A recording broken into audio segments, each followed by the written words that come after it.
In the 1950s, Plainfield, Wisconsin was the kind of town where nothing ever seemed to happen. Fewer than 1,000 people lived there. Everyone knew each other. Doors were left unlocked. Crime felt like something that happened somewhere else. But in November of 1957, that illusion shattered.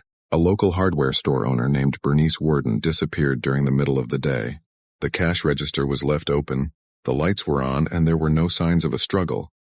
The sheriff noticed something unsettling. The last receipt in the store was made out to a quiet farmer named Ed Gein. Ed Gein was known around town as harmless, awkward, soft-spoken, and always alone. He lived on a run-down farm just outside Plainfield. No one thought much of him. That's exactly why what police found next shocked the entire state. When officers arrived at Gein's property that night, they expected to ask a few questions. Instead, they uncovered one of the most disturbing crime scenes in Wisconsin history. The farmhouse was in extreme disrepair. Rooms were sealed off. Objects that didn't make sense were carefully preserved.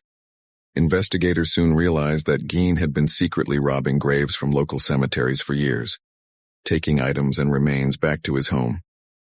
Gein confessed not only to grave robbing, but also to the murders of 2 women. He claimed he was trying to recreate the presence of his deceased mother, who had been controlling and emotionally abusive during his childhood. The town of Plainfield was instantly transformed from a forgotten farming community into a national headline. Reporters flooded in. Neighbors struggled to understand how someone they waved to in passing could be responsible for such acts.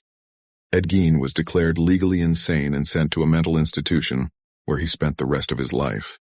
His crimes would later inspire some of the most famous villains in movie history, influencing characters in Psycho, The Texas Chainsaw Massacre, and The Silence of the Lambs. But for Wisconsin, this wasn't fiction. It was real. It happened quietly, and it proved that even the most peaceful places can hide the darkest secrets.